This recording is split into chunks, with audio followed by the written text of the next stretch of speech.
तीसरे मंत्र का पाठ करेंगे। तीसरा मंत्र 72 नंबर पृष्ठ पर है, जिसके बाद हिंदी की पुस्तक। तेजानयोगानुगता अपश्यन्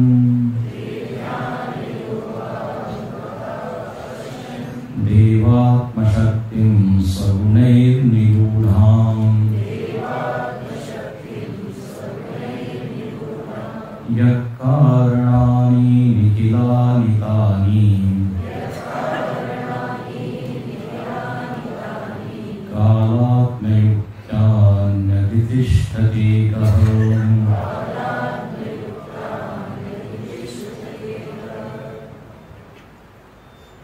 ब्रह्म जिज्ञासु लोग चिंतन कर रहे हैं कि यह जगत कहाँ से आया, जगत का कारण क्या है। जिसके पास भी बुद्धि है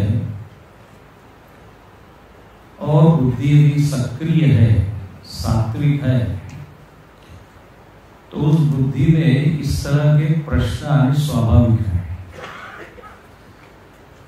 पूज्य गुरुदेव एक वाक्य बोलते थे कि cause hunting is the occupation of intellect.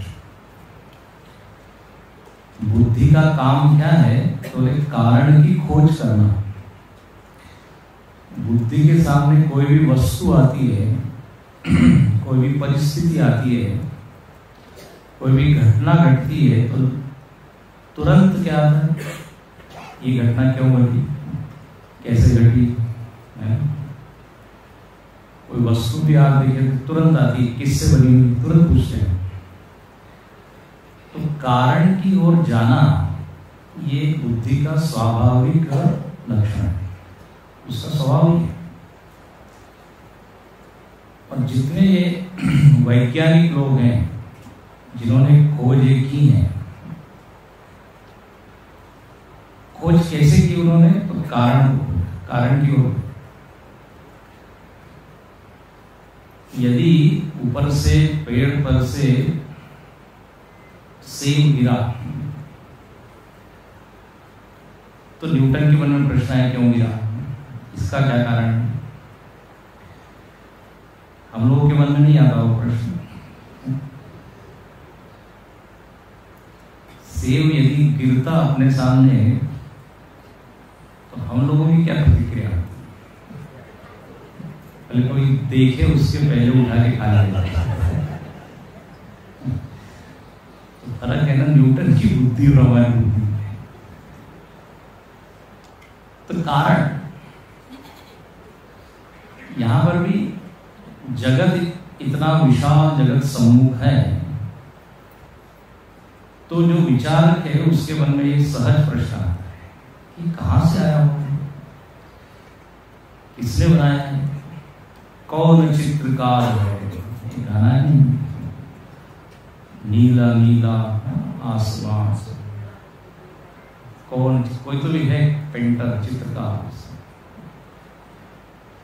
Vinay Patrika में गोस्वामी जी ने भी वर्णन किया, केसव कहीं न जाएगा कहीं, अति विचित्र रचना पर, समुझ समुझ पर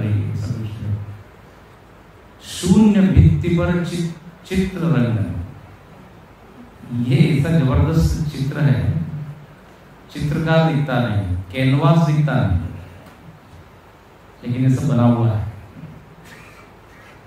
तो ये एक प्रश्न आया है कि ये कहां से सब आया। अच्छा आप देखिए, जितना मन पवित्र होगा, शांत होगा, निर्मल होगा, ये प्रश्न आएंगे। आप देखते हैं बच्चे लोग ये प्रश्न करते हैं, छोटे बच्चे, पापा सूर्य को किसने बनाया, पापा चंद्र को किसने बनाया। बड़े लोग क्या उत्तर देते, बड़े हो जाओगे तो समझ में आ जाएगा। उनकी जिज्ञासा को हम ठीक से शांत नहीं करते, दबा देते हैं। तो यहां पर जब ऋषियों ने देखा कि ये व्यापक विशाल अनंत ये जगत है, तो इसका कारण होना चाहिए। तो कहते ध्यान किया उन्होंने, ते ध्यान योग अनुगता अपश्यन। अपश्यन उन्होंने देखा, अंतर्मुखी होके बड़ा चिंतन किया, तो बोले बात पकड़ में आ गई, समझ में आ गई कि ये जगत कहाँ से व्यक्त हुआ, प्रकट हुआ, दिखने लगा। ध्यान योग, तो देखिए ध्यान किया उन्होंने। ध्यान का अर्थ होता है, अभी आगे वो भी आएगा, ध्यान मतलब किसी एक वस्तु को लेके चिंतन करना, सजातीय वृत्तिक प्रवाह को कहते हैं ध्यान। एक विषय सामने हो और उस विषय के जितने आयाम हैं उसके ऊपर विचार करना, बिना उसमें विजातीय विषय को लाए, मतलब अन्य विषय को न लाए, एक ही विषय पर तैल धारावत, जैसे तेल की एक धार गिरती है, आज्य धारा स्रोत सासम, रमण महर्षि ने उपदेश सार में लिखा, जैसे नदी की धार है, प्रवाह है नदी की धारा, ऐसे ही विचार धारा। जब एक विषय के बारे में प्रवाहित होने लगे तो उसको कहते हैं ध्यान। ध्यान रखना, धारणा और ध्यान में फर्क है, एकाग्रता और ध्यान में फर्क है। धारणा मतलब एकाग्रता, देशबंध चित्तस्य धारणा, एक जगह मन को टिका देना, इसको कहते हैं धारणा। लेकिन उस वस्तु के बारे में चिंतन करना, ये हो जाता है ध्यान। अच्छा, ध्यान के पहले धारणा जरूरी है। अब ये सामने से गमला है, अब इस गमले के बारे में यदि मुझको ध्यान करना है तो पहले इस पर एकाग्र करना पड़ेगा। फर्क समझा है ना? तो एकाग्र एक बार हो गया, फिर अब मैं इसके ऊपर विचार करूंगा, कैसे पत्तियां हैं, कैसे फूल है, कैसा आकार है। इसलिए महर्षि पतंजलि जी ने भी कहा कि तत्र प्रत्यय एकतानता ध्यानम, प्रत्ययों की एकतानता, एक ही विषय के विचार। तो इन लोगों ने कारण को लेकर ही विचार किया और किसी चीज के बारे में विचार नहीं किया, तो उसी को क्या बोल दिया, ध्यान अनुगता, ध्यान योग अनुगता। यहां पर बड़ा अच्छा लिखा, अनुगता समाहिता। अपने चित्त को समाहित किया, उसमें झोंक दिया, डाल दिया। देखिए, ध्यान में एक ऐसी विशेषता है कि जिस विषय के ऊपर आप ध्यान केंद्रित करोगे वो विषय अपना रहस्य खोल देता है कि मैं कौन हूं। जितनी बड़ी बड़ी खोजें हुई है ध्यान का ही परिणाम है। अभी जैसे मैंने कहा, न्यूटन ने ध्यान किया कि क्यों किया, ध्यान के मतलब विचार किया। आर्किमिडीज ने विचार किया, एकदम उसको ज्ञान हो गया, घनत्व का सिद्धांत उसने। ऐसे ऋषियों ने आत्मा को लेकर, ब्रह्म को लेकर ध्यान किया तो आत्मा ने अपना रहस्य प्रकट कर दिया कि मैं सत हूं, मैं निर्विकार हूं, मैं असंग हूं। अंग्रेजी में एक वाक्य बोला जाता है, as you think so you become. जैसा आप विचार करते हो वैसे हो जाते हो। उसका अर्थ क्या है कि जैसा आप विचार कर देते हो उस वस्तु से आपका तादात्म्य हो जाता है, और वो वस्तु फिर अपने से दूर नहीं रहती। उसमें और अपने में फिर भेद नहीं रह जाता।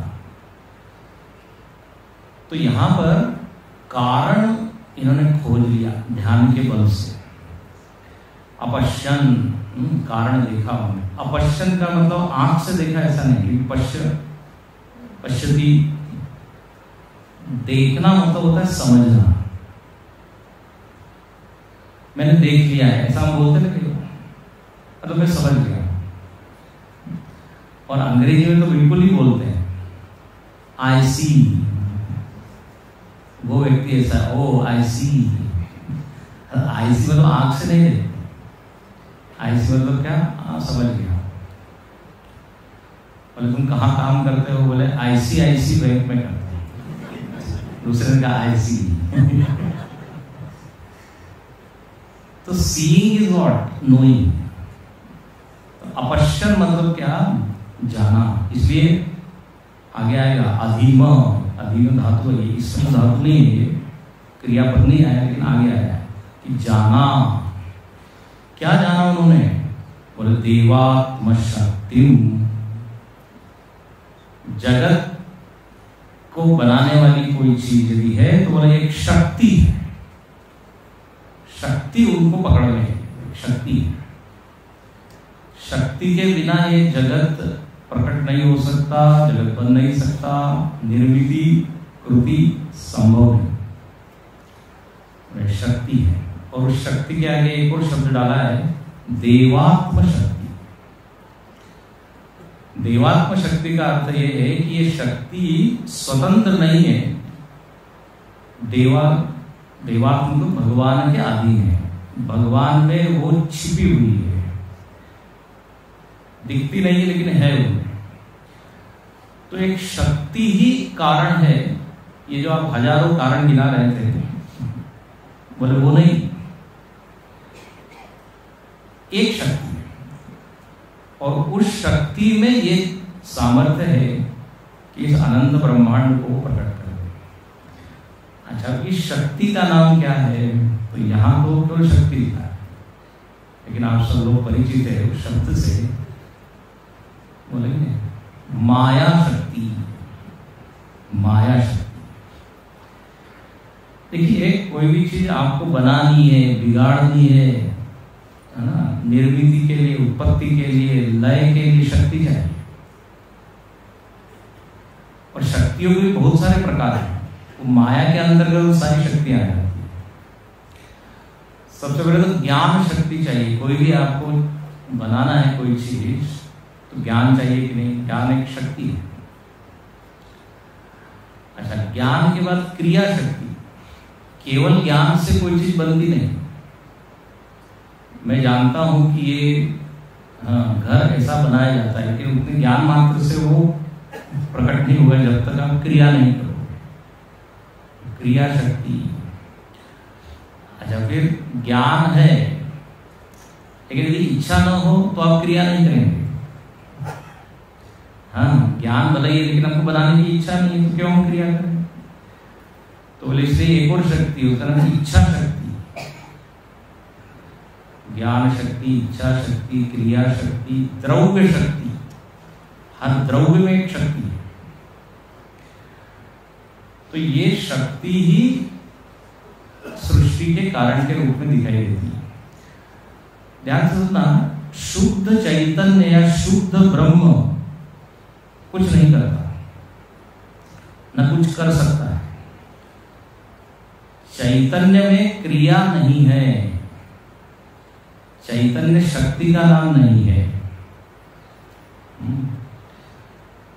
सबसे आलसी यदि कोई है तो वही चैतन्य, जानते हैं आप, न कुछ करता है, बैठे रहता है। नवद्वारे पुरे देहि नैव कुर्वन्न काले। इसलिए परमात्मा का एक नाम है पुरुष। पुरुष मतलब पूरी शयना, जो सोते रहता है। उसी का मानवीकरण किया विष्णु भगवान अपने लेटे हुए क्षीर सागर। करने वाली कौन है? लक्ष्मी जी। तो अक्रिय है, अकर्ता है, चेतन कुछ करता है, इसलिए चेतन कारण नहीं है। अच्छा, बोले शक्ति कारण है आप कह रहे हैं, लेकिन शक्ति में एक समस्या ये है कि शक्ति जड़ होती है। ध्यान से सुनना, शक्ति में ज्ञान नहीं है। कोई होता है जो शक्ति का प्रयोग करता है। एनर्जी जिसको आप कहते हो, पावर जिसको आप कहते हो, पावर को मालूम नहीं कि वो क्या है, कौन है। शक्ति कभी भी स्वतंत्र नहीं होती, शक्ति परतंत्र है। शक्ति शक्तिमान के परतंत्र है। शक्ति स्वयं से कुछ नहीं कर सकती। अब इलेक्ट्रिसिटी है, विद्युत शक्ति है, अपने आप बल्ब लग जाता है क्या? अपने आप पंखा चलता है क्या? कोई एक चेतन व्यक्ति उस शक्ति का उपयोग करता है। तो दो चीज हो गई, एक है चेतन जिसमें शक्ति नहीं है, और दूसरी शक्ति जिसमें ज्ञान नहीं है। तो केवल शक्ति से कुछ नहीं हो सकता, केवल चेतन से कुछ नहीं हो सकता। केवल शक्ति तो जड़ है, तो उसको मालूम ही नहीं। इसलिए फिर जड़ और चेतन, मतलब शक्ति और चेतन, इसका जो मिश्रण है वही इस जगत को बना सकता है, बिगाड़ सकता है, और उसी का नाम होता है ईश्वर। उसी का नाम है भगवान, जो शक्तियों से युक्त है। इसलिए भगवान का एक नाम है सर्वशक्ति, सर्वशक्तिमान भी बोल देते हैं, हालांकि सर्वशक्ति भी ना, जिसमें सारी शक्तियां हैं, और ये शक्तियों को आदेश देता है, तद्वत फिर शक्तियां काम करती हैं।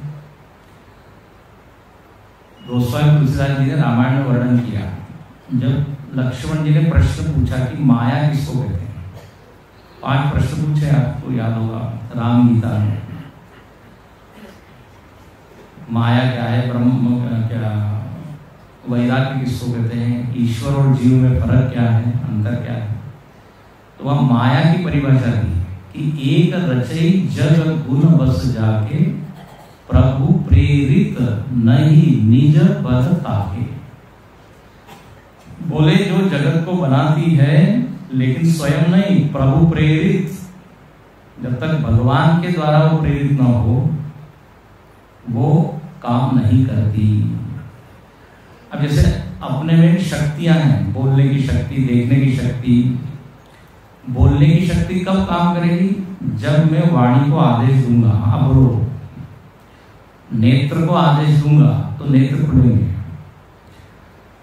तो शक्ति के पीछे एक चेतन शक्तिमान होना चाहिए, ये पक्का सिद्धांत है। इसलिए गीता में बार बार भगवान कहते हैं, जब भी माया का प्रकरण आता है, प्रकृति भी कहते हैं माया को, तब भगवान जरूर कहते हैं कि ये प्रकृति मेरी है। प्रकृति विद्धि में पराम, मेरी प्रकृति, मतलब मेरे अधीन है। मया दक्षिण प्रकृति सूयते से चराचरम, मेरी अध्यक्षता में ये प्रकृति सब काम करती है। मया अध्यक्षेण दैवी एषा गुणमयी मम माया धृत्य। देख रहे हैं ना, मम माया तो स्वतंत्र नहीं है। सांख्य आदि दर्शनों ने प्रकृति को स्वतंत्र माना है, दर्शनों ने अलग अलग, लेकिन यहाँ अस्वतंत्र है। इसलिए देवात्म शक्ति, इसलिए यहाँ क्या लिखा है, वो शक्ति दैवी शक्ति है, देव के अधीन है। तो उस शक्ति का प्रयोग करके, उपयोग करके ईश्वर से ये सारा जगत क्या हुआ, प्रकट हुआ। आ गया। अब देखिए, ये जगत का हमको आर पार और छोर पे दिखता नहीं, अनंत है, इसकी सीमा दिखती नहीं। यदि कार्य अनंत है तो उसका कारण भी कैसा होना चाहिए, अनंत ही होना चाहिए। तो माया शक्ति अनंत है। अब शक्ति अनंत है, उस अनंत शक्ति को धारण करने वाला भी कैसा होना चाहिए, अनंत शक्तिमान। हल्का फुल्का होगा तो वो तो फेल हो जाएगा, मर जाएगा, गिर जाएगा। जैसे 40 वाट का बल्ब है, उसमें हमने 1000 वाट की बिजली डाल दी तो क्या होगा, फूल जाएगा। देखो रावण का नाश क्यों हुआ मालूम है? क्योंकि सीता जी के साथ उसने क्या किया, सीता जी को अपहरण किया, स्पर्श किया, उठाया। और सीता जी अनंत शक्ति, अनंत शक्ति का स्थान तो शक्तिमान के साथ ही होगा। रावण उसके लिए योग्य नहीं है। ऐसे ही आप महाभारत में भी देखिए, कौरव का नाश हुआ, द्रौपदी का अपमान किया,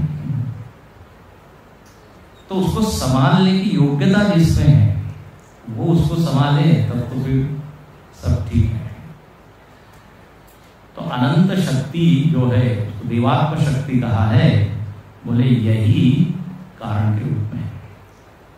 और उस शक्ति का जो स्वामी है, अध्यक्ष है, अध्यक्ष शब्द का अर्थ बड़ा अच्छा, अधि मतलब ऊपर, ईक्षते, ऊपर बैठ के जो देखता है उसको कहते हैं अध्यक्ष। देखो एक होता है प्रेसिडेंट और एक होती है एग्जीक्यूटिव कमेटी, कार्यकारिणी। तो अध्यक्ष का काम क्या है, उनको सूचना देना, आदेश देना। हाथ पांव क्या है, कार्यकारिणी। ऐसे परमात्मा जो है अध्यक्ष है, और ये प्रकृति करने वाली, प्रकृते क्रियमाणानि गुणे कर्माणि सर्वशः, प्रकृति से होता है। अच्छा, अब देखिए ये शक्तियों का दर्शन हम कर सकते हैं, इसलिए पूरे जगत को कहते हैं माया। सब माया है, बोलते ना,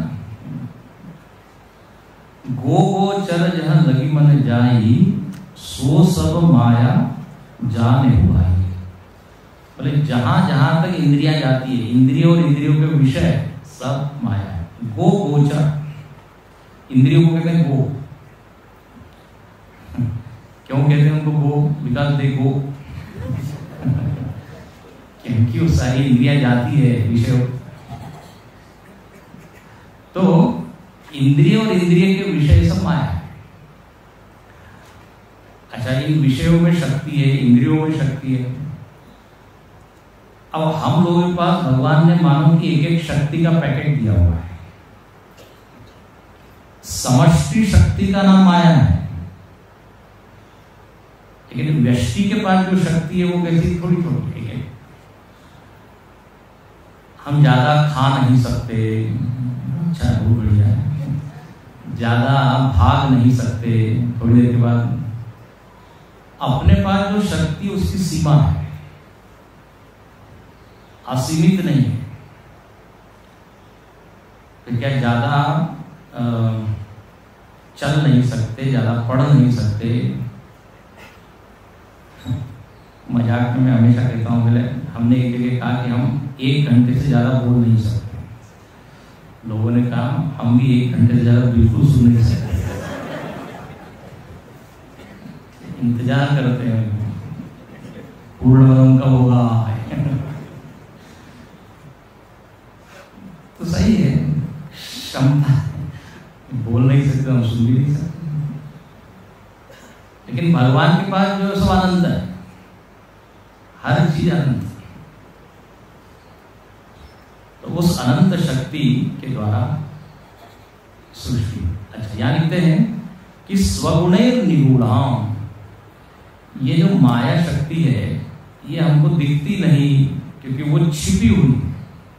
हमको उसके कार्य तो दिखते हैं लेकिन त्रिगुण दिखते नहीं। स्वगुणै, माया की परिभाषा क्या है? तो बोले त्रिगुण ही माया है, त्रिगुण ही माया है। गुण अलग और माया अलग ऐसा नहीं। कई बार ऐसा हमको लगता है कि माया मानो कि एक पात्र है और उसमें 3 गुण है। 3 गुण इटसेल्फ माया है। इसे गीता में भगवान कहते हैं दैवी ऐसा गुणमयी।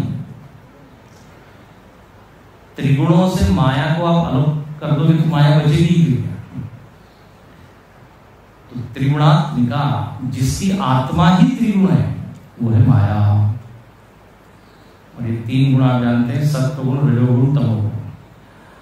अब बोले ये गुण जो है वो छिपे हुए हैं, निगूढ़ है। गुण दिखते नहीं है ना, लेकिन गुणों के कार्य खूब दिखते हैं। यदि हम हाथ पैर हिला रहे हैं, मतलब क्या है? वो रजोगुण आ गया है। हम शांत बैठे हैं, बोले हाँ सत्वगुण है। और यदि हमारी आंख बंद हो गई और खुल नहीं रही है, बोले तमोगुण है। तो गुण तो छिपे हैं, लेकिन गुण का कार्य, अच्छा कार्य से ही गुण का अनुमान किया जाता है। इसलिए विवेक चूड़ामणि में माया की परिभाषा यही थी, कार्यान्मेया। हाँ, ये कार्य के द्वारा जानी जाती है कि अच्छा माया का कौन सा गुण काम कर रहा है। तो ऐसी ये माया शक्ति भगवान के पास है, उसका ही प्रयोग उपयोग करके ये जगत प्रकट हुआ। अच्छा, अब यहां लिखते हैं यह कारणानि निखिलानि तानि, जितने भी कारण पीछे हमने देखे, काल, देश, नियति, स्वभाव, इन सब का अंतर्भाव माया में हो जाता है। या मैं ऐसा बोलूं तो भी गलत नहीं होगा कि उन सब का कारण एक है, माया, ऐसा बोलूं। अंतर्भूत है, इससे अलग अलग बोलने की जरूरत नहीं है। काल भी माया का रूप है, स्पेस भी माया का रूप है, पंचतत्व भी माया का रूप है। सारे कारण आ गए एक में। इसलिए कारणानि निखिलानि तानि कालात्मयुक्तानि अधितिष्ठति एकहो।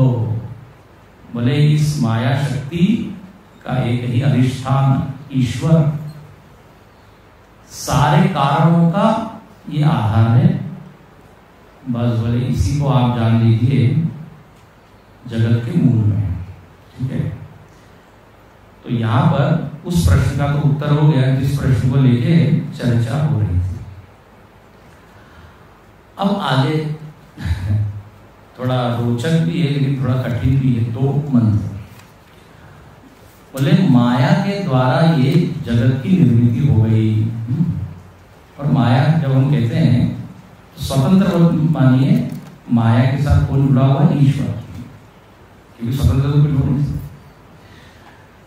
अच्छा, माया को लेके समाज में कुछ अलग ही अर्थ है, मतलब अर्थ लिए जाते हैं। माया मतलब लोग क्या कहते हैं? पैसा माया है, पैसा, धन माया है। बोले हम माया को स्पर्श नहीं करते। एक व्यक्ति को दक्षिणा दे रहे थे, बोले नहीं हम माया को असिस्टेंट स्पर्श कर सकते,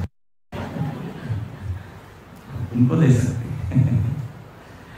तो माया मतलब पैसा, माया मतलब जमीन जायदाद, माया मतलब कई लोगों ने स्त्री को बोलते हैं। वास्तव में पुरुष के लिए स्त्री माया है, स्त्री के लिए पुरुष माया है। जो बंधन में डालते वो माया है। अच्छा, माया मतलब कोई लोग क्या कहते हैं? जादू, माया जाओ, ये भी अर्थ लेते हैं। तो ऐसा अलग करता है। अच्छा, गृहस्थ होना मतलब क्या? माया में बंध जाना चाहिए। स्वामी जी हम तो माया में फंसे हुए हैं। अब माया को भी किसने बांधा? अरे घर। तो ऐसे अलग अलग अर्थ है, लेकिन आप शास्त्र के प्रकाश से उन अर्थों को देखिए कि वो सही अर्थ है क्या। तो बोले एक तो शक्ति माया है, शक्ति से बना हुआ जगत माया है, ठीक है, त्रिगुण माया है ये, और इस माया का ही क्या है परिणाम, ये पूरा जगत बना हुआ है। अब हुआ ये कि चलो कारण तो पकड़ में आ गया, अब यहाँ पे इस माया शक्ति के द्वारा जो निर्मित जगत है उसका वर्णन है 2 श्लोकों में, और ये वास्तव में रूपक है, एक मेटाफर कहते हैं, रूपक कहते हैं या दृष्टांत कहते हैं। पूरे जगत को समेटने का प्रयत्न किया है यहाँ ऋषि ने। एक उपमा दी है कि ये जगत कैसा है, तो बोले ये चक्र के जैसा है, बड़े चक्र की तरह। आप देखते हैं अपने शास्त्रों में जगत का वर्णन अलग अलग रूपक उदाहरणों के द्वारा किया है। जैसे 15वां अध्याय आपको मालूम है क्या? गीता का कितने लोगों को मालूम है? हाथ उठा लीजिए। ये 15वां अध्याय हम बोलते हैं कब? हाँ, भोजन के लिए। इसलिए हम ब्रह्मचारी लोग मजाक करते थे, बोले 15वां अध्याय खाना देने वाला अध्याय है, बाकी अध्याय याद हुआ न। तो 15वें अध्याय में संसार का वर्णन है। वहां कौन सा रूपक है? वृक्ष, वृक्ष की कल्पना है। ऊर्ध्वमूलमधशाखम् अश्वत्थं प्राहुः। भागवत जी में आप देखेंगे तो वहां संसार का वर्णन एक जंगल की तरह है, भवाटवी उसको। पंचदशी ग्रंथ में जगत का वर्णन है तो बोले जगत चित्र की तरह है, चित्रदीप प्रकरण है। तो ऋषियों ने प्रयत्न किया है कि किसी तरह हम इस संसार का जरा वर्णन करें, अलग अलग उदाहरण देखें। कहीं पर संसार को नदी कहा है, इसमें भी आएगा नदी, कठोपनिषद में भी आएगा, शंकराचार्य ने विस्तार से भाष्य लिखा है। समुद्र का है, संसार को समुद्र का है, तो समुद्र में मगरमच्छ भी है, तो फिर लहरें भी हैं, तूफान भी है। इस संसार में अलग अलग लोगों ने कल्पना की। शेक्सपियर ने कहा कि ये जगत तो क्या है, एक मंच है ना, और सब लोग हम लोग क्या है, एक पात्र है, अपनी अपनी भूमिका निभा रहे हैं। महाभारत के प्रसंग में देखें तो ये जगत मतलब क्या है, कुरुक्षेत्र है, निरंतर युद्ध चल रहा है। तो अलग अलग कल्पना है। अब यहां देखते हैं, अब ये जो आगे के मंत्र है इसमें जरा आपकी बुद्धि बड़ी क्या उसका बड़ा उपयोग होने वाला है ज्यादा, क्योंकि इसमें इतने तत्व गिनाए हैं, इतने घटक गिनाए हैं, गिनती ही गिनती है। 1 है, 3 है, 6 है, 8 है, 20 है, 10 है। जगत के जितने भी अलग अलग घटक है उनका वर्णन है। याद रखना जरा कठिन हो जाएगा, लेकिन जितना हो सके याद रखिए। लेकिन मूल बात यहाँ ये जगत का वर्णन है। अब जगत का वर्णन कभी हो सकता है क्या? असंभव है, लेकिन एक प्रयत्न किया है। एक चक्र है। अब देखिए चक्र में जितने घटक होते हैं उन सबका यहाँ वर्णन है। चक्र में एक वृत्त होता है ना बाहर का, रिम कहते हैं उसको, फिर एक बीच में नाभि होती है, फिर उसमें अरे होते हैं, फिर फास्टनर जिसके द्वारा वो अरों को जोड़ा जाता है। तो ऐसा यहाँ पर कल्पना की कि कौन नाभि है, कितने अरे हैं, क्या बाहर का चक्र है। सुनिए, अब तो बहुत सारी संख्याएं हैं, बचपन की याद आ जाएगी आपको स्कूल की। तमेकनेमिं त्रिवृत्तं षोडशान्तं शतार्धारं विंशति प्रत्यराभिः अष्टकै षड्भिर्विश्वरूपैकपाशम् त्रिमार्गभेदं द्विनिमित्त एकमोहम् तमेकनेमिं त्रिवृत्तं षोडशान्तम् शताधारं विंशति प्रत्यराभिः अष्टकै षड्भिर्विश्वरूपैकपाशम् त्रिमार्गभेदं द्विनिमित्तैकमोहम्। अगर थोड़ी बहुत संस्कृत का ज्ञान भी आपको तो आप देख रहे होंगे कितने आंकड़े यहाँ दिए हुए। तम एक नेम त्रिवृत्तम षोडश अंतम 16 शताधारम, शताधारम मतलब 50, 100 का आधा, फिर विंशति 20, फिर अष्टकै 8, षड्वी 6, विश्वरूप 1, फिर त्रिमार्ग द्विनिमित्त हो गया ना, 1 2 3 6 8 20। बोले तो क्या है? अब सुनिए क्या है। बोले ये जो पूर्ण सृष्टि चक्र है, बिग व्हील, जॉइंट व्हील, बड़ा एक चक्र की कल्पना की। बोले चक्र में सबसे पहले क्या होती है? नेमी, नाभि या हब उसको कहते हैं। तो बोले वो क्या है? एक, वो एक है माया। एक माया कि मूल में तो माया है, उसके ऊपर पूरा टिका हुआ है, वही नहीं तो। अच्छा, यहाँ भाष्यकार ने मतलब शंकराचार्य जी जो है जिन्होंने इस भाष्य को लिखा है, उन्होंने माया के इतने सारे नाम यहाँ इकट्ठे दे दिए हैं। बोले ये जो एक नेमी है, जो उस पूरे चक्र का नाभि है, उसको माया कहते हैं, प्रकृति कहते हैं, शक्ति कहते हैं, अविद्या कहते हैं, छाया कहते हैं, अज्ञान कहते हैं, अव्यक्त कहते हैं। एक ही साथ में इतनी बड़ी यादी लिस्ट, सूची। तो एक को ही आप पकड़िए, माया, एक माया है। उसके बाद कहते हैं 3 वृत्त है, बाहर का रिंग लेते हैं, 3 वृत्त। 3 वृत्त क्या है?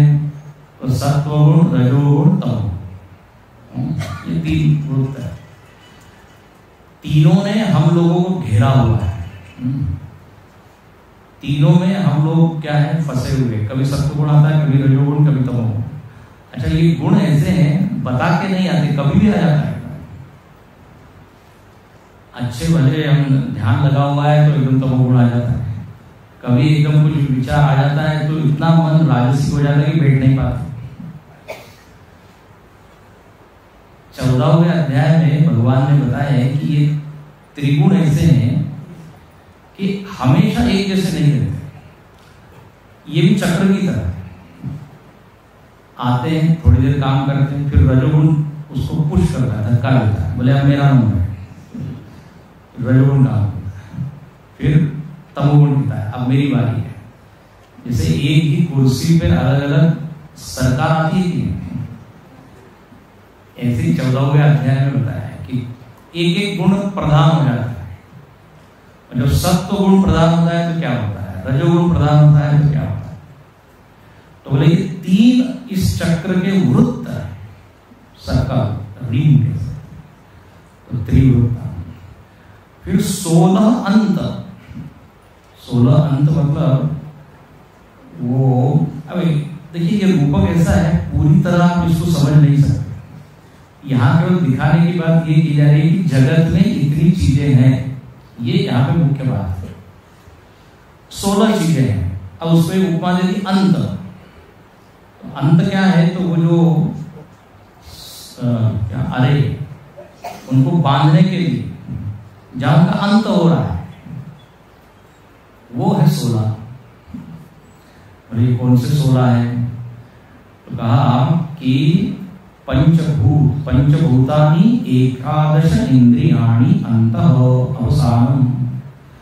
बोले 11 इंद्रियां और 5 भूत, ये हो 16। गिनते चले जाइए। बाद में पूछूंगा मैं, स्वामी पूछिए, बता बोलते रहिए, आपका काम है बोलना, लड़ाई नहीं। 16 चीजें क्या है, तो 11 इंद्रियां और 5 भूत। तो पंचभूत जानते हैं आप, आकाश, वायु, अग्नि, जल, पृथ्वी, पंचभूत। भूत इसलिए कहते हैं क्योंकि भवंती भूतानि, ये प्रकट होते हैं, इसलिए बोलते भूत। और 11 इंद्रियां हैं। बोले अब तक तो हमने 10 इंद्रियां सुनी है, 11 कहां से आ गई है? तो 5 ज्ञानेंद्रियां, 5 कर्मेंद्रियां, ये जानते हैं आप सब। और जो षष्ठ या एकादश इंद्रिय है वो है मन। मनश्षष्ठानि इंद्रियाणि प्रवृत्तिस्थानि दर्शति। इंद्रियों का अंतरंग रूप जो है वो है मन, और मन का जो बाह्य रूप है वो है इंद्रियां। ऐसा आप समझिए, इंद्रियां और मन ये दोनों काफी क्लोज जुड़े हुए हैं। मन जब आदेश देता है इंद्रियों को, तो इंद्रियां काम करती है। मन का प्रभाव इंद्रियों पर, इंद्रियों का प्रभाव मन पर, इसलिए इंद्रियों के साथ मन को जोड़ा गया है। पंचदशी इत्यादि में इसको कहा गया है इंद्रियाध्यक्ष। हाँ, इंद्रियों का अध्यक्ष है, इंद्रियों का नियोजन क्या कहते हैं, कोऑर्डिनेशन करने वाला है। देखिए, एक एक इंद्रियां हमको एक एक विषय लाके देती है, लेकिन उसको जोड़ता कौन है? मन। ये आंख रूप को लेके आ जाती है, कान शब्द को लेके आ जाती है, कर्णेंद्रिय शब्द का, रसनेंद्रिय स्वाद, सब कुछ जोड़ने वाला मन है, संयोजक। तो बोले ये 16 चीजों को आप समझ लीजिए अंत है, 16 अंत। उसके बाद सबसे जो कठिन विषय है वो है अगला जो शब्द है 50 अरे हैं। 16 अंत के बाद लिखा है शताधारम। शताधारम मतलब 50 अरे। अरे अरे अरे क्या होता है? स्पोक्स, ताड़ियां इसको कहते हैं। 50 को याद रखना बड़ा कठिन है। तो 50 को पहले गिनाइए तो सही, फिर देखेंगे। तो बोले अब ऐसे ऐसे ये शब्द है, बिल्कुल अपरिचित शब्द है, एक हर शब्द शायद परिचित हो। बोले 50 में 5 विपर्य, विपर्य 5 है। इसका अर्थ हम देखेंगे, लेकिन पहले गिन लेते हैं। 50 विपर्य है।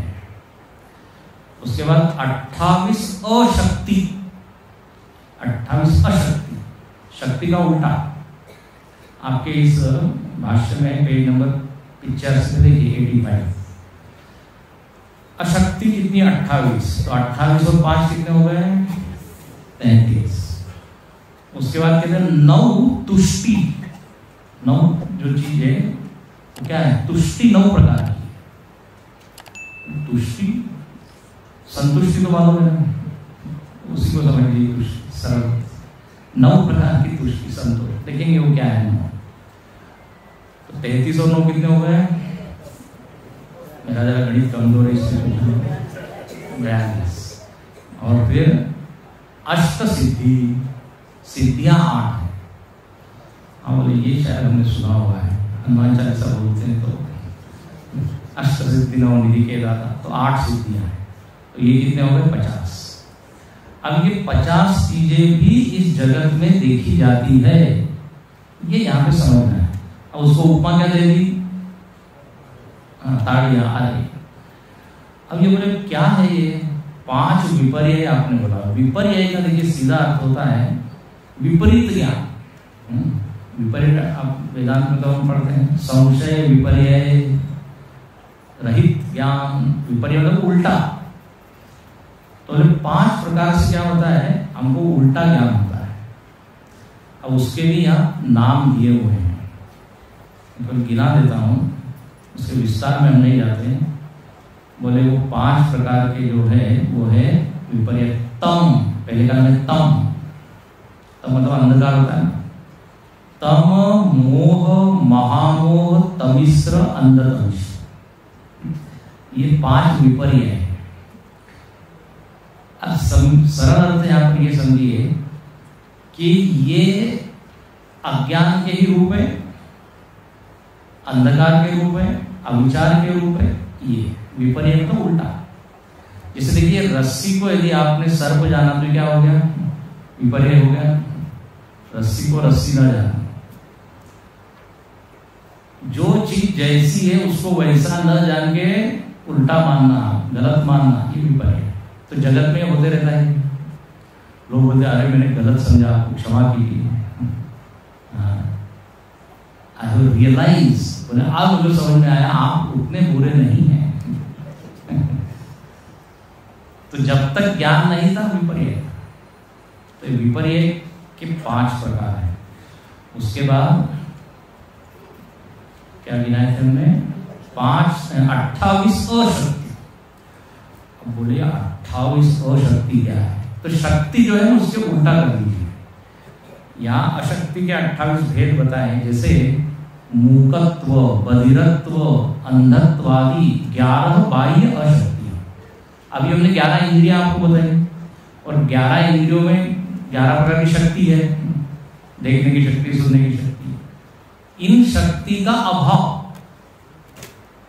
तो वो क्या हो जाएगी? अशक्ति। अब समाज में ऐसे देखे जाते हैं, कोई मूक है, कोई बधिर है, कोई अंध है, किसी का पैर नहीं है, किसी का हाथ नहीं, तो अशक्तियां हैं। एक है, 2 नहीं है, 2 है, 1 नहीं है, तो 28 प्रकार की हो जाती है। असामर्थ्य तो 11 तो ये हो गई। उसके बाद 9 अशक्तियां अंतःकरण की। बोले अभी जो मैंने बताया 9 तुष्टि, तुष्टि का अभाव होना। तुष्टि का अभाव हो जाएगा तो क्या हो जाएगा? अतुष्टि। और अतुष्टि भी एक तरह की क्या है? अशक्ति है। थोड़ा कठिन है पकड़ने में, शायद आपको अब थोड़ा सा कठिन हो रहा होगा। 50 अरे में सबसे पहले 5 क्या बताया हमने? 5 ऊपर है। अब क्या चल रहा है? 28 अशक्तियां। 28 में से 11 इंद्रियों में जो शक्तियां नहीं है तो हो गया। उसके बाद 9 अतुष्टि। तो बोले तुष्टि क्या है ये तो बताइए, वो आगे बताएंगे। 9 तुष्टि का अभाव होना, 9 अशक्ति हो गई। तो 11 और 9 कितनी हो गई? 20 ये अशक्ति। और 8 प्रकार की सिद्धि का न होना, 8 प्रकार की सिद्धि न होना, तो 8 अशक्ति हो गई। तो हो गई 28। स्वामी जब आप ही गिनिए 28 प्रकार की अशक्ति जो गिनाई। 11 तो सरल है, 11 जब अपने पास नहीं है, 8 सिद्धियां नहीं है तो वो भी अशक्ति। अब अणिमा, गरिमा, लगिमा ये हमारे पास नहीं है तो अशक्ति है। We can't do that. तो 11 और 8 19 हो गए। और 9 प्रकार की तुष्टि आगे बताने वाले हैं, उसका भी जब अभाव हो जाता है तो वो भी एक तरह की क्या है? अशक्ति है। तो इस तरह हो गई 28 अशक्ति। तो 5 विपर्य, 28 अशक्ति, 50 का आंकड़ा पूरा करना है, 50 आ रहे हैं। उसके बाद कहते हैं 9 तुष्टि। अब ये बड़ा अच्छा विषय है, 9 प्रकार की तुष्टि। अब समाज में इस तरह के लोग हैं जिनमें ये तुष्टि या संतुष्टि या संतोष दिखाया जाता है। बोले कैसी है 9 तुष्टि? तो बोले कोई व्यक्ति थोड़ा सा प्रकृति को जानता है, समाज को जानता है और संतुष्ट हो जाता है। बोले हमने जान लिया। ये एक प्रकार की तुष्टि है।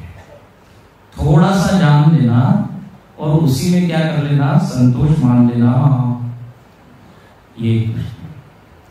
अच्छा, कोई कैसा है? दूसरी प्रकार की तुष्टि, संन्यास का चिन्ह धारण करता है और उसको लगता है बस मैं हो गया। केवल ड्रेस पहनने मात्र से वो संतुष्ट हो गया, करता कुछ नहीं। संन्यास मूंड मुंडाए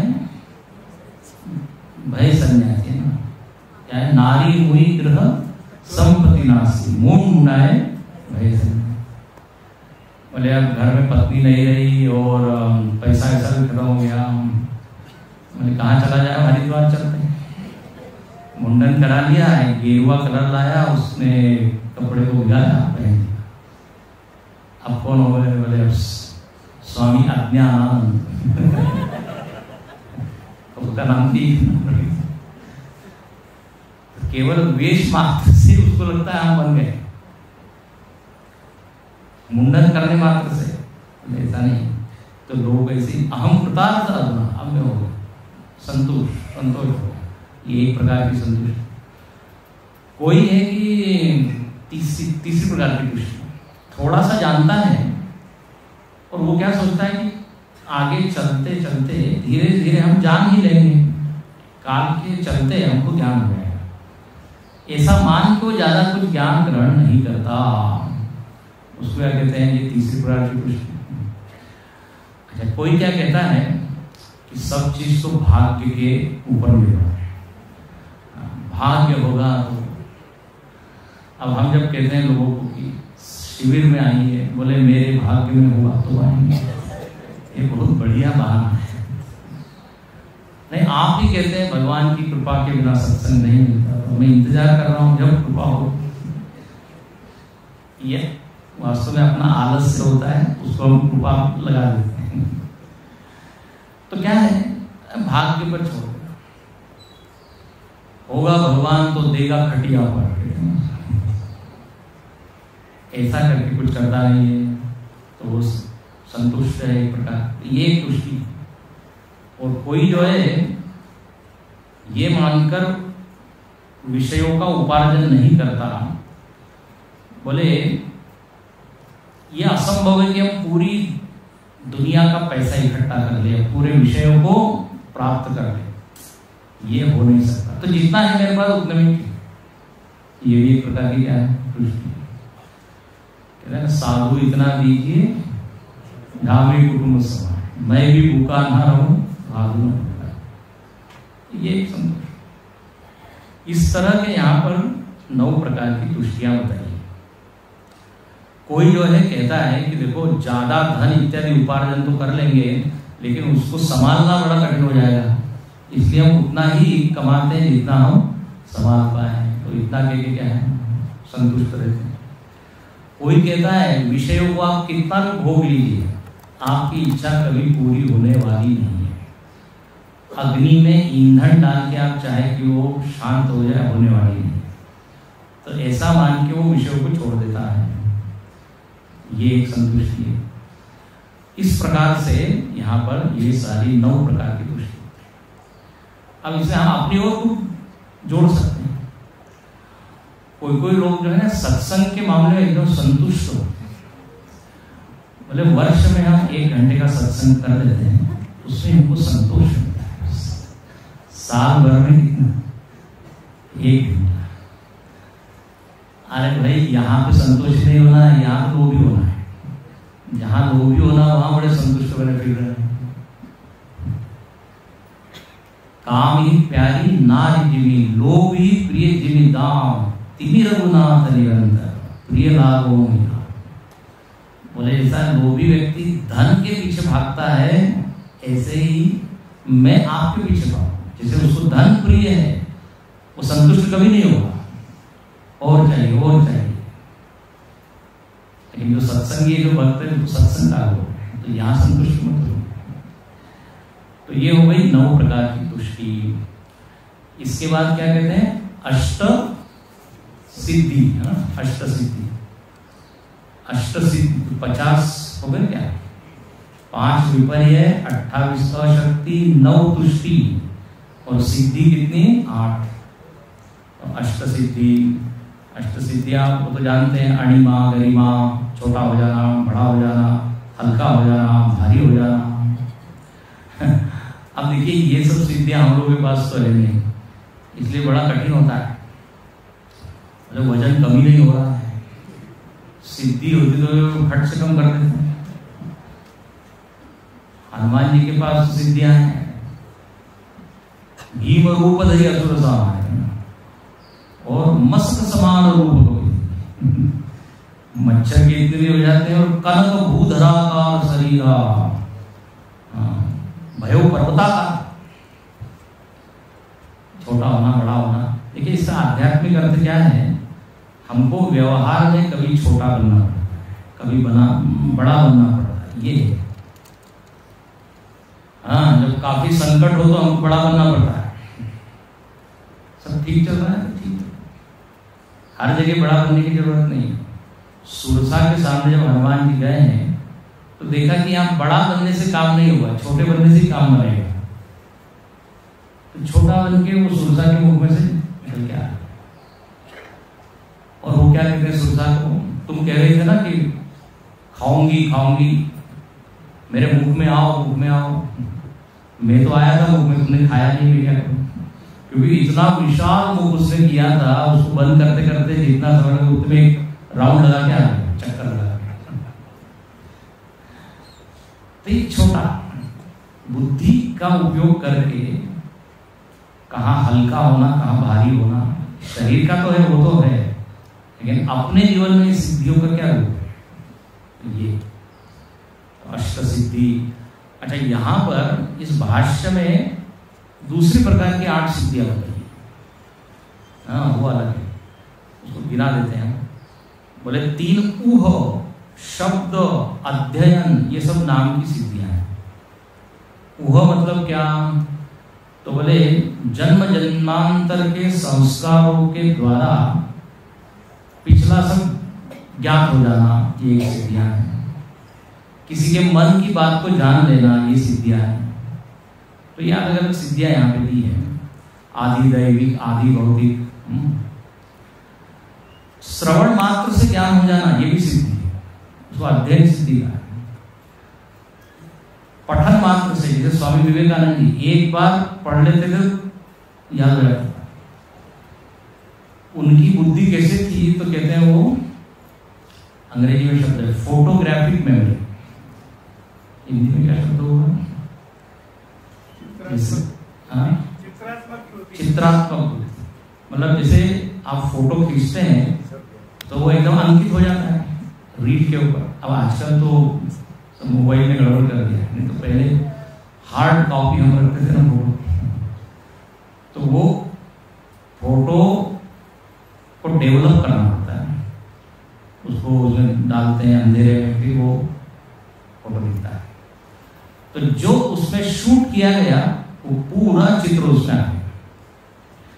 तो बोले ऐसे जो कुछ भी सुना, जो कुछ भी देखा, जो कुछ भी पढ़ा, वो इसमें अंकित हो, उसको बोलते फोटोग्राफिक मेमोरी।